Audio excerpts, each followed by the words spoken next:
Now it's time to talk about circuits and what to do with all of that electricity.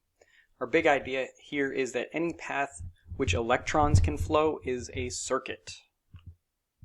Mechanical things are a lot easier for us to figure out because we can see them. We can see a ball rolling down a ramp, or we can see two carts crashing together. But electricity is a little bit more difficult because it's so abstract. Everything's so small and moving so fast that you can't really see it. So it's important to make sure that you're doing lab work, simulation work, whatever else I have going on here. All right. First off, a battery and a bulb.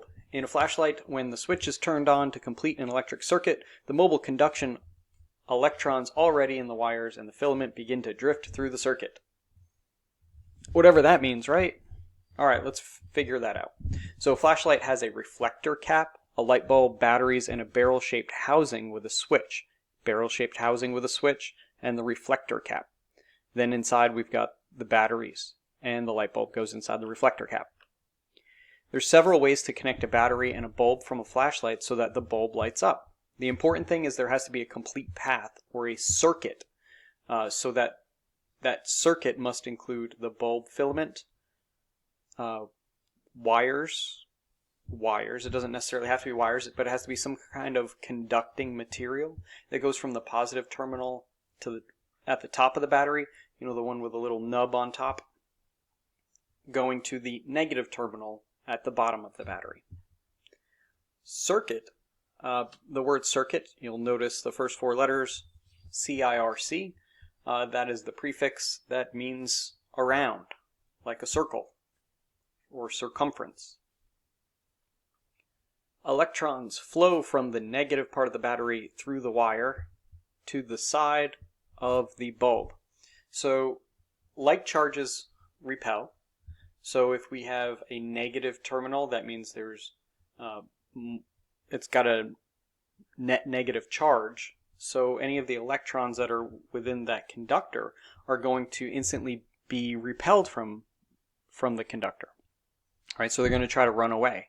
So it goes from the side of the bulb through the filament inside of the bulb, and then they drop out of the bottom of the light bulb.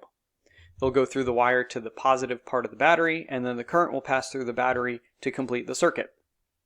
Here are some unsuccessful ways to light a bulb. So you can see you've got wire connecting to the nub part, the positive terminal of the battery, and then connected to a light bulb. It's not going to work because it's not a circuit. It doesn't go all the way around, right? This one looks like it goes all the way around, but then it goes off to nowhere. So this is not a complete circuit, even though it looks like, oh, but it does this, and then it's got a little wire here. No. A better way would be to connect a wire from the positive to the light bulb and then back to the negative. And the electrons are flowing from the negative up to the light bulb and then down into the positive. The flow of charge in a circuit is very much like the flow of water. So water and electricity go well together, right? With a closed system of pipes. In a flashlight, the battery is like a pump. It gives energy. It provides that extra ability for the water to be taken from the ground and up into a shower or a sink or the top of a well or into a reservoir. The wires are like the pipes that carry the water, and the bulb is any device that operates when the water is flowing. Maybe it's a water wheel. Maybe it's a really fast water wheel that's generating electricity for the surrounding neighborhood.